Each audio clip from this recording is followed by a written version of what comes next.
Hello दोस्तों, ये CTET paper 1 EVS का क्लास है।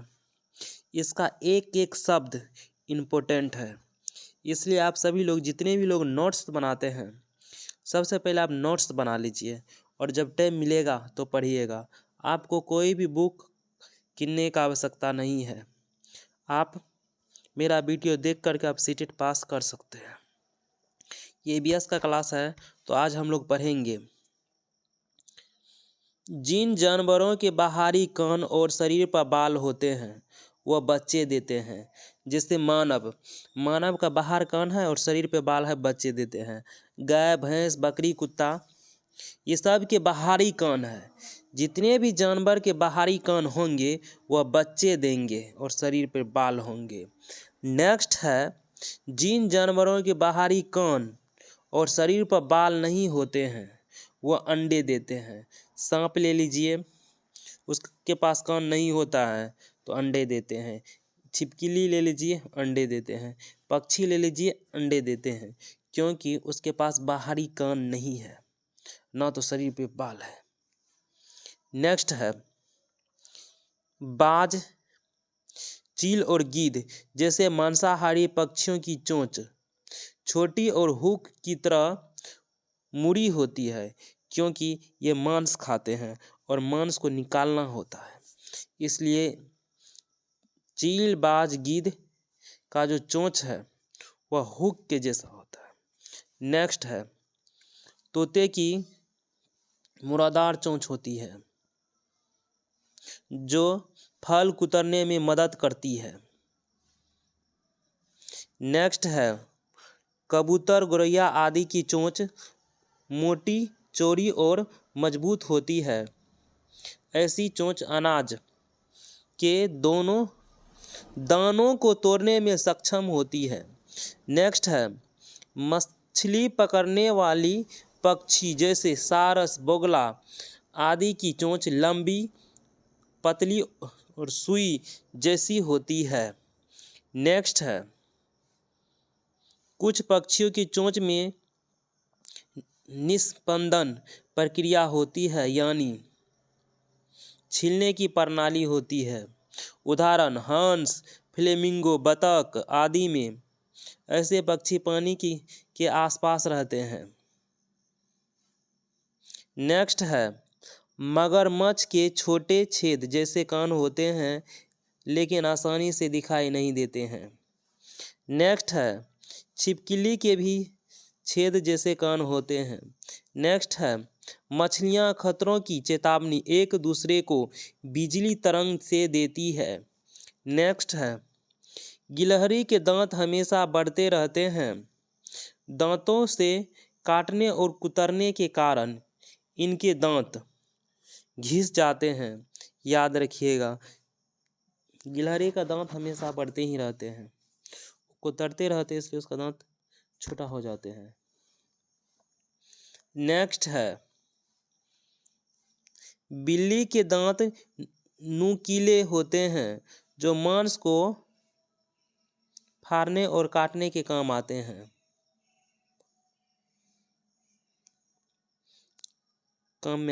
नेक्स्ट है, पानी में तैरने वाले पक्षी का पैर झिल्लीदार होते हैं जैसे बतख, हंस, पेलिकन।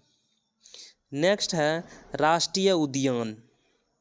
जिम कॉर्बेट राष्ट्रीय उद्यान कहाँ है? उत्तराखंड में है। नेक्स्ट है, गिर राष्ट्रीय उद्यान गुजरात में है। गिर, ग से गिर, ग से गुजरात, याद रखिएगा। गब्बर शेर के लिए प्रसिद्ध है। दुधवा राष्ट्रीय उद्यान उत्तर प्रदेश में। कंचनजंगा नेशनल पार्क सिक्किम में। दाचीगाम राष्ट्रीय उद्यान जम्मू कश्मीर में। नेक्स्ट है, चंद्रप्रभा वन जीव अभयारण्य उत्तर प्रदेश में। नंदा देवी राष्ट्रीय उद्यान उत्तराखंड में। नेक्स्ट है, सुंदरबन पार्क रिजर्व बंगाल में। यहाँ विश्व के सर्वाधिक मैंग्रोव वन क्षेत्र पाए जाते हैं। सुंदरवन पार्क में, याद रखिएगा। बांदीपुर राष्ट्रीय उद्यान कर्नाटक में है, जिसे नीलगिरी जीव मंडल रिजर्व के नाम से जाना जाता है।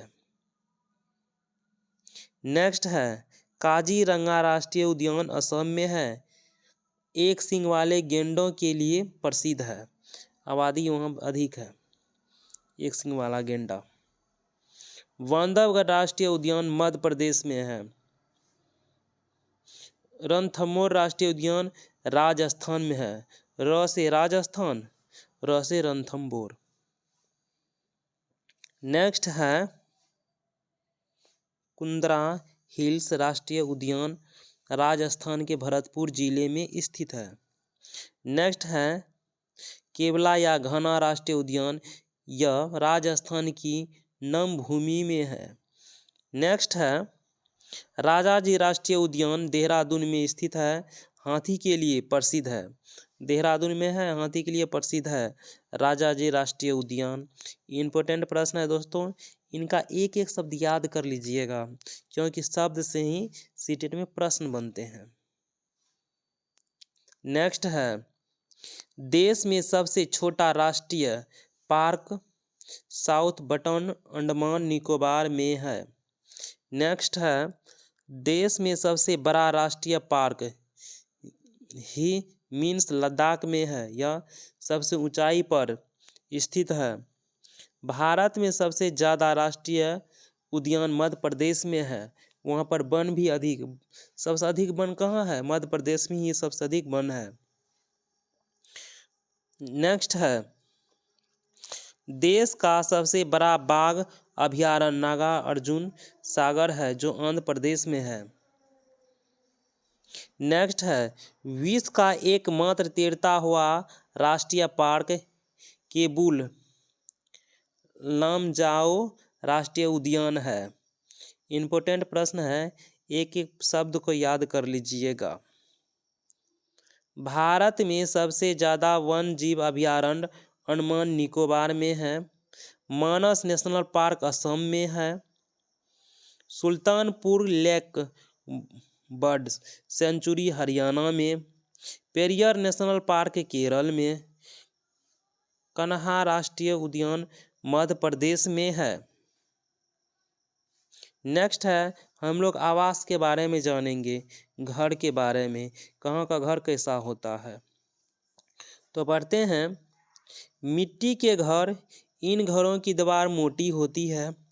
मिट्टी का घर का दीवार मोटे होते हैं, मोटी, ताकि गर्मी अंदर न आ सके। इस प्रकार के घर की छत झाड़ी तथा छप्पर की बनी होती है। ऐसा घर राजस्थान में मिलते हैं। इम्पोर्टेंट प्रश्न है, मिट्टी का घर राजस्थान में मिलते हैं क्योंकि वहाँ का तापमान ज़्यादा है।